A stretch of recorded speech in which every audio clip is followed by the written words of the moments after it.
De vuelta a esta hora con más informaciones, tanto en Super Andina como Canal BTV. Tenemos para conversar en el Zoom a Adela Cubillos, historiadora y además presidente de la Sociedad de Historia y Arqueología de Aconcagua. ¿Cómo está, Adela? Gracias por acompañarnos. Hola, buenas noches. Bien, gracias. Muy contenta de poder colaborar con el aniversario de los Andes, que es de lo que vamos a conversar ahora. Exactamente, en el marco de este cumpleaños 232, Adela, hay un ciclo de charlas que se van a efectuar justamente en esta ciudad. Cuéntanos un poquito en qué están orientadas este tipo de charlas. Bueno, esta charla los organiza el Encuentro de Estudios Históricos de Aconcagua, que lo ¿Ya? preside Abel Cortés, historiador andino, ¿no es cierto?, Sí. quien ha hecho importantes publicaciones sobre Calle Larga, sobre historia local. Bueno, son 3 charlas que parten este jueves con los Andes en el siglo XVIII, que esa la da quien habla.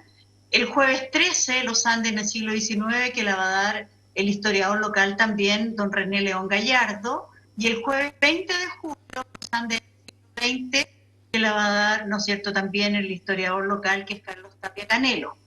Va a moderar este ciclo de charlas Abel Cortés, y esto se va a desarrollar en el Museo de los Bomberos, en el Salón de la Bomba de los Andes, Esmeralda 130. Abel es el que invita, Abel Cortés es el que está organizando este ciclo de charlas, y yo voy a partir porque el trabajo que yo he realizado de investigación tiene que ver con los Andes en el siglo XVIII. Adela, yo sé que cuesta un poco resumir, pero ¿qué podríamos destacar, por ejemplo, de ese Los Andes, de ese siglo, también un poco para entusiasmar a que la gente los acompañe este día jueves? Bueno, en primer lugar, agradecer al BTV por esta oportunidad que nos da de poder difundir nuestras actividades. Yo voy en representación de la Sociedad de Historia y Arqueología de Aconcagua y como directora del Museo Histórico San Felipe. Y como aconcagüina, por supuesto, agradecer Claro. a Abel por la organización de estos conversatorios, charlas, porque de esta manera se difunde y se da a conocer la historia local. Bueno, los Andes se funda a fines del siglo XVIII, se funda en 1791, y lo particular de la fundación de los Andes es que responde a la culminación de una política fundacional que se inicia en 1707, porque las ciudades del sur habían sido destruidas, ¿no es cierto?, con el levantamiento, con el desastre de Curalaba, en 1598, y se inicia entonces un ciclo de fundaciones. La política fundacional la inician los Borbones. El cambio de dinastía se va a producir en el siglo XVIII, ¿no es verdad?, el cambio de dinastía de los Austrias, los Habsburgos, por los Borbones. Y Sí. esta política fundacional entonces se enmarca en esta nueva política de los reyes de origen francés, ¿no es cierto?, que van a llegar a gobernar a España y que quieren llegar a todos los rincones de América. Hay un cambio importante en el siglo XVIII.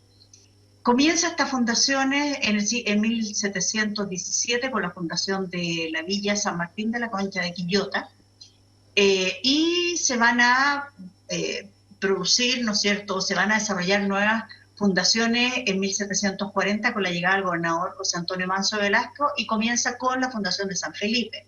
La Talca, Maule, Cauquenes, Talca, Cauquenes, digo, Linares, y culmina esta política fundacional con la fundación de los Andes, con una nueva mirada, ¿no es cierto?, con una mirada ilustrada del fundador, que fue don Ambrosio Higgins.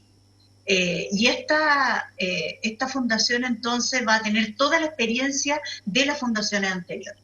Así es que vamos a invitar a toda la comunidad concagüina, a los andinos, por supuesto, para que asistan a este ciclo de charlas, para que conozcan la historia, que Sí. conozcan nuestra historia. Adela, solo dos consultas previas antes que cerremos este punto. Cuando don Ambrosio Higgins funda los Andes, yo sé que lo hace desde Santiago, ya firma todo el decreto, pero él hizo un recorrido previo por esta zona, y ¿qué fue lo que se encontró en esta zona? Porque algunos han especulado en su momento que básicamente no había nada, en cambio otros dicen que ya había restos de asentamientos previos. o sea, el territorio de Chile estaba poblado, o sea, en el fondo, ¿no es cierto?, la política fundacional tiene que ver con la reagrupación de la población dispersa, pero los Andes tiene otra particularidad. Los Andes, el Valle de Santa Rosa recibía todo el comercio trasandino, Claro. el comercio que se venía desarrollando, ¿no es cierto?, de mediados del siglo XVIII, porque después de los decretos de libre comercio del rey Carlos III, abrieron, después rompen, ¿no es cierto?, un poco el monopolio comercial y se abren otros puertos al comercio. Y el puerto que se abre fue el puerto de Buenos Aires. Y Buenos Aires entonces recibe toda la llegada de los buques, ¿no es cierto?, europeos, y comienza entonces un tráfico importante por la cordillera, Ya. porque ya no tienen que dar los buques dan la vuelta al estrecho Magallanes, no está el canal de Panamá, por lo tanto, todo el comercio europeo se hace por Buenos Aires. Y Buenos Aires en carretas hasta Mendoza, y de Mendoza a Santa Rosa, a Aconcagua, se hacen vía, ¿no es cierto?, el camino a la cordillera a través de las mulas, ¿no es cierto?, que traían todas estas mercancías. Era un ir y venir, un constante tráfico cordillerano, y los arrieros mayoritarios que hacían esta ruta eran del Valle de Santa Rosa. Por lo tanto, Ambrosio Higgins también, ¿no es cierto?, conoce de los arreglos que se hacen al camino a la cordillera, y conoce, por supuesto, el territorio. Cuando él llega, ¿no es cierto?, o decide fundar la Villa Santa Rosa de los Andes, es porque ya hay un asentamiento importante.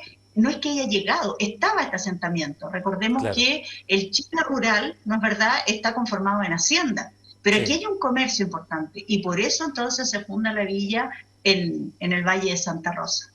Ahora, Adela, también para que cerremos este punto, porque también me interesó mucho este tema, ¿qué hay de cierto de que don Ambrosio estuvo en su momento interesado en fundar los Andes cerca del convento de San Francisco, donde también justamente había estado ya previamente fundado San Felipe?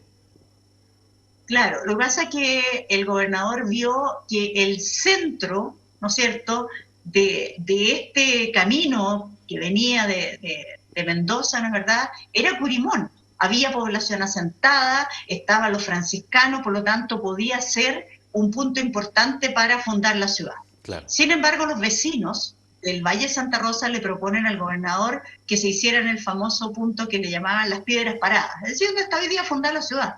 Sí. San Felipe también se propuso que fuera fundada en Curimón. Sin embargo, Andrés de Toromazote donó los territorios que están en la ribera entonces norte del río Aconcagua para fundar la villa de San Felipe el Real. ¿Cuál fue el problema de San Felipe? Que los arrieros que bajaban de la cordillera, ¿no es cierto?, para poder entrar a San Felipe tenían que cruzar el puente del Rey y tenían que pagar un derecho, el derecho de pontazgo, pagaban un impuesto. Por Ya. lo tanto, la villa de San Felipe el Real no prospera. Entonces, se funda, por lo tanto, los Andes para recibir todo ese comercio trasandino, para recibir todo este tráfico cordillerano. Y se forma un triángulo comercial: Mendoza, o Santiago, Valparaíso, de Valparaíso y Lima, porque a Valparaíso llegaba también todo este comercio y se iba por buque a Lima. Entonces, es muy interesante el rol que cumple el Valle de Santa Rosa y su futura fundación. Adela, ¿te parece que dejemos intrigada a la gente para que vayan este día jueves entonces a la hora convenida justamente a esta A exposición? las 18 horas. 18 horas. A las Perfecto. 18 horas nos esperamos entonces en la bomba que está en la calle Esmeralda, Exactamente. eh, y aprovechen de visitar el Museo Bomberos, que está recién inaugurado, que es un Sí, museo que da cuenta de la historia de esta bomba. exactamente. Y además en el cual ha tenido también una importante participación Abel Cortés, tengo entendido.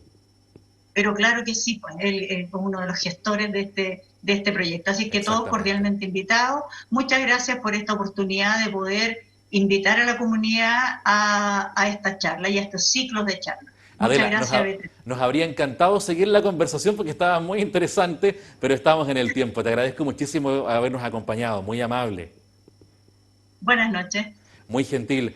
Hacemos un breve alto y ya seguimos con más informaciones, tanto en VTV como también en Superandina. Espérenos.